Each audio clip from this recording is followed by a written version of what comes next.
വയറ് നിറയ്ക്കാനും തട്ടി തകർത്തെടുക്കാനും എന്തെല്ലാം വഴികളുണ്ടെന്ന് ചിന്തിക്കുന്ന മനുഷ്യരാണ്. വളരെ വർഷങ്ങൾക്ക് മുമ്പേ, കൊല്ലം എത്രാന്ന് എനിക്ക് ഓർമ്മയില്ല, 30 കൊല്ലമെങ്കിലും കഴിഞ്ഞു കാണും. ഞാന് പത്രത്തിൽ ഒരു ദിവസം രാവിലെ പത്രം നോക്കും, 2-3 പേപ്പർ നോക്കും. കേരള കൗമുദി മസ്റ്റായിട്ട് നോക്കും. കാരണം കൗമുദി ഒരു സ്റ്റാൻഡേർഡ് പത്രമാണ്. ആവശ്യമില്ലാത്ത പരസ്യമൊന്നും ഇതിനകത്തില്ല. അത് പിന്നെ പത്രാധിപരുണ്ടായിരുന്ന കാലഘട്ടത്തില് പറഞ്ഞിട്ടുണ്ട്, നല്ല ന്യൂസ് പ്രിന്റിൽ വേണം അടിക്കാൻ എന്നൊക്കെ പറയുന്നത് നല്ല പത്രമാണ്. എല്ലാ ഞായറാഴ്ചയും കൗമുദിയുടെ എഡിറ്റോറിയൽ വായിച്ചാൽ സവിശേഷം നമുക്കത് മനസ്സിലാവും. ഇതിന്റെ ഭാഷാ ശൈലിയല്ല. 2-3 പത്രം വായിക്കണം. മനോരമ വായിക്കണം, മാതൃഭൂമി വായിക്കണം, കൗമുദി വായിക്കണം, ഇന്ത്യൻ എക്സ്പ്രസ് വായിക്കണം ഇപ്പോഴത്തെ കാലഘട്ടത്തിൽ. എന്നിട്ട് ഇതെല്ലാം കൂടെ ഒരു ആവറേജ് എടുക്കണം. കാരണം ഇപ്പോൾ ന്യൂസ് അല്ല, വ്യൂസ് ആണ്, വ്യൂസ്. ഇതെല്ലാം കൂടി ചേർത്ത് വായിച്ചെങ്കിൽ യഥാർത്ഥ വാർത്ത എന്താന്ന് മനസ്സിലാവും. അങ്ങനത്തെ ഒരു കുഴപ്പമില്ല. വിവിധ പത്രങ്ങൾ വായിക്കും, അത് വായിച്ച് നമുക്കൊരു സംസ്കാരം തേടിയെടുക്കാൻ കഴിയുള്ളൂ. ഇങ്ങനെ പത്രങ്ങൾ വായിച്ചും വിവരങ്ങൾ അറിഞ്ഞും മനുഷ്യൻ മുന്നോട്ട് പോകാൻ പരിശ്രമിക്കുമ്പോ ഞാൻ പറഞ്ഞതുപോലെ അടിസ്ഥാനപരമായി ഭാഷയിൽ നമ്മൾ വിട്ടുപോയി. അത് സംസ്കാരത്തിന്റെ വലിയൊരു മൂല്യച്യുതിയാണ്. അങ്ങനെ ഒരു ദിവസം ഞാൻ ഇങ്ങനെ മനോരമ പത്രം വായിച്ചുകൊണ്ടിരിക്കുമ്പോ അതിലൊരു വാർത്ത കണ്ടു. കോടതിയിൽ ഒരാളെ അഭിനന്ദിച്ചു കൊടുത്തു. സത്യവാങ്മൂലം കൊടുത്തത് അക്കാലഘട്ടത്തിലെ ഗുരുവായൂർ ദേവസ്വത്തിന്റെ പ്രസിഡന്റാണ്. എന്താണ് അഭിനന്ദിന്റെ? പൂന്താനം ജീവിച്ചിരുന്നിട്ടില്ല. പൂന്താനം ജീവിച്ചിരുന്നിട്ടില്ല എന്ന് ഗുരുവായൂർ ദേവസ്വത്തിന്റെ അന്നത്തെ പ്രസിഡന്റ് പ്രസംഗിച്ചതല്ല, നോട്ടീസ് അടിച്ചതല്ല, കോടതിയിൽ സത്യവാങ്മൂലം കൊടുത്തിരിക്കുക. ഞാൻ ആലോചിച്ചു, ആരെങ്കിലും ഹിന്ദു ആചാര്യന്മാരോ പണ്ഡിതന്മാരോ പ്രതികരിക്കും? ഒരാഴ്ച നോക്കി, 2 ആഴ്ച നോക്കി, ആരും പ്രതികരിക്കുന്നില്ല. എനിക്കിതങ്ങോട്ട് വായിച്ചിട്ട് അങ്ങോട്ട് സഹിക്കാൻ വയ്യ. എനിക്ക് ദിവസവും ആട്ടിമുട്ടി പെരുത്ത് കയറുകയാണ്. കാരണം പൂന്താനത്തിന്റെ ജ്ഞാനപ്പാന സമാനതയില്ലാത്ത മഹാഗ്രന്ഥമല്ലേ. അയ്യോ, കാണികകളിലെ കദലിരമ്പമല്ലേ ജ്ഞാനപ്പാനം. മലപ്പുറം ജില്ലയിലെ വിവിധ കോളേജിലെ വിദ്യാർത്ഥികൾ, മലയാള വിദ്യാർത്ഥികൾ ചേർന്ന് പൂന്താനം ഇല്ലത്തിന്റെ പറമ്പിൽ പന്തല് കെട്ടി ജ്ഞാനപ്പാലിക്ക് സെമിനാർ സംഘടിപ്പിച്ചു. അതിൽ പ്രബന്ധം അവതരിപ്പിക്കാൻ കുട്ടികൾ നിയോഗിച്ചത് സാധുവായ എന്നെയാണ്. ജ്ഞാനപ്പാലയുടെ സെമിനാർ 2.5 മണിക്കൂർ സമയം തന്നിരുന്നു. എന്തൊരു ജനബാഹുല്യമായിരുന്നു.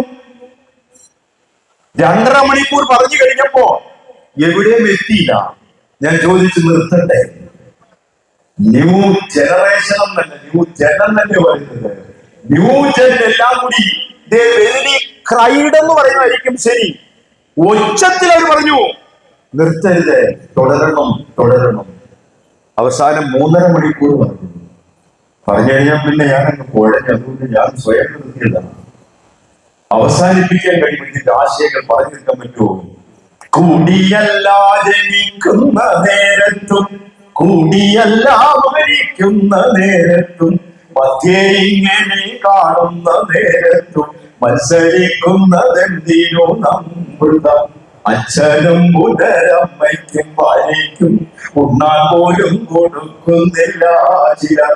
കണ്ട നമ്മുടെ സംസാരം കൊണ്ടത്രേ വിശ്വാമി വണ്ണം നിൽക്കുവെന്നും ചിലർ. മനോഹരമായ വരികൾ. ഞാൻ ആ ഒരു കാലഘട്ടത്തിലെ വളരെ വേദികളിൽ പ്രസംഗിച്ച ഒരു സംഭവമാണ്. എല്ലാ മലയാള മാസം 1-ാം തീയതി ഗുരുവായൂർ പോകുന്ന നേതാവുണ്ടായിരുന്നു. പക്ഷെ അങ്ങാർക്ക് അങ്ങാർക്ക് അധികാര കസേരയിൽ പിടിവിടാൻ പറ്റുന്നില്ലായിരുന്നു. അതാണ് ചെമ്മനം ചാക്കോ കവിത എഴുതി. എന്തെന്നറിയോ? ഏതോ ഒരു ആശുപത്രിയിൽ ചെന്നിട്ട് മുഖ്യമന്ത്രി രക്തദാനം ഉദ്ഘാടനം ചെയ്തു. അവിടെ ഒരു വൃദ്ധനായ മനുഷ്യനെ അഡ്മിറ്റ് ചെയ്തിരുന്നു. ഈ വൃദ്ധ എന്നും പറയും, 19 വയസ്സുള്ള മനുഷ്യർ എന്നും ഡോക്ടറോട് പറയും, എന്നെ ഡിസ്ചാർജ് ചെയ്യണം, ഡിസ്ചാർജ് ചെയ്യണം, ഡിസ്ചാർജ് ചെയ്യണം. പെട്ടെന്ന് ഇയാളുടെ സ്വഭാവം അടുത്ത ദിവസം മാറി. എന്നെ ഡിസ്ചാർജ് ചെയ്യരുത് എന്നാണ്. ഞാൻ ഈ ആശുപത്രിയിൽ നിന്ന് പോകുന്നില്ല. അതെന്താ? ചെമ്മനത്തിന്റെ കവിതയാണ്. പോകുന്നില്ല. എന്താ കാര്യം? ഞാൻ ഇവിടുന്ന് പോകുന്നില്ല. അവസാനം മക്കളും വേണ്ടപ്പെട്ടവരും എല്ലാം കൂടി ഒന്നിച്ച് പറയും, അച്ഛാ നമുക്ക് വീട്ടിലേക്ക് പോവാ. ഇല്ല, ഞാൻ വരുന്നില്ല. അവസാനം ഇങ്ങനെ കട്ടിലിൽ നിന്ന് പൊക്കിയെടുക്കാൻ കട്ടിലേക്ക് കയറി കെട്ടിപ്പിടിച്ചോണ്ടിരുന്നു. കട്ടിൽ ഉൾപ്പെടെ പോകുന്നതല്ല, അതിന് കുട്ടിപ്പിടത്തില്ല. അപ്പോഴാണ് ഡോക്ടർക്ക് സംശയം, ഇയാൾക്ക് എന്തായി സ്വഭാവം മാറ്റുന്നത്. അപ്പോഴാണ് പരിശോധിച്ചൊക്കെ മേപ്പടി നേതാവിന്റെ രക്തമാണ് ഇയാൾക്ക് കുത്തിവെച്ചത്. അങ്ങേര് കസേരയിൽ പിടിപിടാത്തതുപോലെ ഇയാളെ കട്ടിലേത് പിടിപിടത്തില്ല. എല്ലാ 1-ാം തീയതി പോകുമായിരുന്നു. ഒരു കാലത്ത് ഞാൻ പ്രസംഗിച്ചു, വൃത്തികെട്ട രാഷ്ട്രീയം കളിച്ചപ്പോ ഞാൻ പ്രസംഗിച്ചൊരു വരിയാണിത്.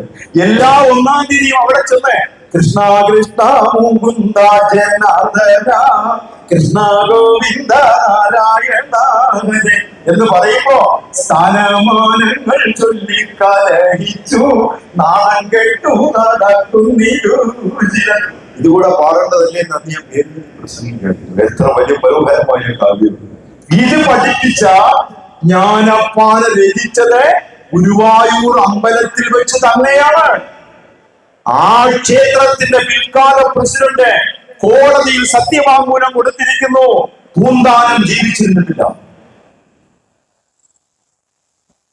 ഇത് കണ്ടിട്ട് എനിക്ക് സഹിക്കാൻ വയ്യ.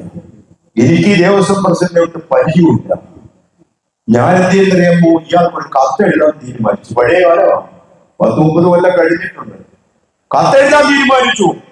കൊല്ലം ജില്ലയിലെ പുനലൂരിനും കൊട്ടാരത്തിലെ കുന്നിക്കോടാണ് എന്റെ നാട്, സ്വന്തം നാട്. പോസ്റ്റ് ഓഫീസിൽ ചെന്നു, ഒരു ഇല്ലന്റ് വാങ്ങി അതിൽ കത്തെഴുതാമെന്ന് ആലോചിച്ചപ്പോ എന്റെ മനസ്സിലൊരു തോന്നല്, ഇല്ലന്റിൽ എഴുതി ഒട്ടിച്ചാൽ ഇയാൾ മാത്രമേ കാണൂ പ്രസിഡന്റ്. ഇല്ലന്റ് തിരിച്ചു കൊടുത്തിട്ട് ഒരു കാർഡ് തരുമോ എന്ന് ചോദിച്ചു. പോസ്റ്റ് മിസ്ട്രസ് പറഞ്ഞു, പോസ്റ്റ് ഓഫീസിൽ വിൽപ്പനയുള്ളൂ, തിരിച്ചു വാങ്ങുന്ന പരിപാടി ഇല്ലന്റ് തിരിച്ചു വാങ്ങിക്കാൻ പറ്റത്തില്ല. പറഞ്ഞു വേണ്ട, ഇരിക്കട്ടെ, ഒരു കാർഡ് കൂടെ തരാൻ പറഞ്ഞു. ഒരു കാർഡ് വാങ്ങി. ചുമന്ന മാർക്കർ പേന കൊണ്ട് ഈ കാർഡിൽ എഴുതി. ചുമന്ന മാർക്കർ പേനയാകുമ്പോൾ പെട്ടെന്ന് ശ്രദ്ധിക്കുക. ഈ കാർഡിൽ എഴുതി, ബഹുമാനപ്പെട്ട ഗുരുവായൂർ ദേവസ്വം പ്രസിഡന്റിന്. ഈ കാർഡിൽ എഴുതി എന്തിനാന്ന് ചോദിച്ചാൽ, പോസ്റ്റ് ചെയ്യുന്ന ഉണ്ണിക്കോട്ടെ പോസ്റ്റ്മാനും വായിക്കും, പോസ്റ്റ് മിസ്ട്രസ് വായിക്കും. ഇതൊക്കെ ഗുരുവായൂരിൽ ചെന്നാൽ അവിടുത്തെ പോസ്റ്റ് ഓഫീസിലെ ഉദ്യോഗസ്ഥർ വായിക്കും. മേശപ്പുറത്ത് കിടന്നാൽ വരുന്നവരും പോകുന്നവരും എല്ലാം കാണും. അതുകൊണ്ടാണ് ചുവന്ന് മഷി കൊണ്ട് കാർഡിൽ എഴുതുന്നത്.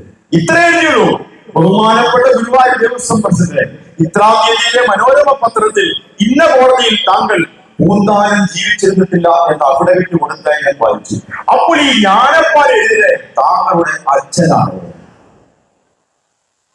അങ്ങനെ എഴുത്, അല്ലെ തായാണ് എഴുതേണ്ടത്. അതെന്റെ സംസ്കാരം അനുവദിക്കാത്തതുകൊണ്ട് എഴുതി താങ്കളുടെ അച്ഛനാകുമ്പോൾ ജ്ഞാനപ്പാൽ എഴുതി ചോദിച്ചു. കണ്ടോ, പൂന്താനം. പിന്നീട് ഞാൻ അന്വേഷിച്ചപ്പോഴാണ് കഥയറിയുന്നത്. ഏക്കർ കണക്കിന് കിടക്കുന്ന പൂന്താനം ഇല്ലത്തിന്റെ കുറെ വസ്തുക്കൾ ഇയാളുടെ കസ്റ്റഡിയിലുണ്ട്. അപ്പൊ കോടതി മുഖാന്തരം പൂന്താനം ജീവിച്ചിരുന്നിട്ടില്ല എന്ന് തെളിയിച്ചാൽ ആ വസ്തുക്കൾ അടിച്ചു മാറ്റാണ്. അതിനാണ് നമ്മുടെ നാടൻ ഭാഷയുടെ ഈ സാമദ്രോഹി കൊത്തിയെന്ന് അവിടമിക്ക് കൊടുക്കുന്നത്.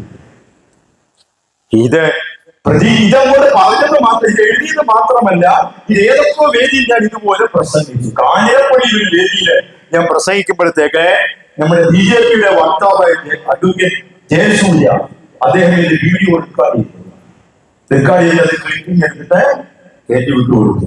ലോകം മുഴുവൻ കണ്ടു എന്ന ഈ പ്രഭാഷണം. അത് പൂന്താനം ജീവിച്ചിരുന്ന പെരിന്തൽമണ്ണ ഭാഗത്തുള്ള യുവാക്കളിൽ അത് ഏറ്റെടുത്തു. വമ്പിച്ച സമരം തുടങ്ങി, ഭയങ്കര പ്രശ്നങ്ങളുണ്ടാക്കി. അവസാനം കേസ് പിൻവലിക്കാനുള്ള നിർബന്ധത്തിലെത്തി. ഒരു സെന്റ് ഭൂമി പോലും നഷ്ടപ്പെട്ടില്ല. ഇപ്പൊ പൂന്താനം ഇല്ലത്തിന്റെ മുഴുവൻ സ്ഥലങ്ങളും മതില് കെട്ടി തിരിച്ച്, നേരത്തെ പെരിന്തൽമണ്ണയിൽ നിലമ്പൂരിലേക്ക് പോകുമ്പോ പൂന്താനമില്ല എവിടാന്ന് അന്വേഷിക്കണമായിരുന്നു. ഇപ്പൊ വലിയ ആർച്ചൊക്കെ കെട്ടി അവിടെ എഴുതി വെച്ചിട്ടുണ്ട് പൂന്താനം ഇല്ല. അതിന്റെ ഉദ്ഘാടനത്തിന് ക്ഷണിച്ചിട്ട് ഞാൻ പോവുകയും ചെയ്തിരുന്നു. 37 കൊല്ലമായി പൂജ മുടങ്ങിക്കിടന്ന ക്ഷേത്രത്തിൽ പൂജയും പുനരാരംഭിച്ചു. കണ്ടോ, ഉദരനിരീക്കം ബഹിർവേഷം. ഒരാചാര്യൻ ജീവിച്ചിരുന്നിട്ടില്ല എന്ന് സ്ഥാപിച്ചെടുക്കാൻ ശ്രമിച്ചത് സ്വത്ത് തട്ടിയെടുക്കാൻ. എന്തൊരു അപജയം, എന്തൊരു അധപ്പതനം അല്ലെ? അതുകൊണ്ട് നമുക്കൊന്ന് ഉണർന്ന് ചിന്തിച്ച് മുന്നോട്ട് വന്ന് നമ്മുടെ ഭാഷയും സംസ്കാരവും പഠിപ്പിക്കാനുള്ള ഒരു വലിയ ആർജവം നമുക്ക് ഉണ്ടാകണം.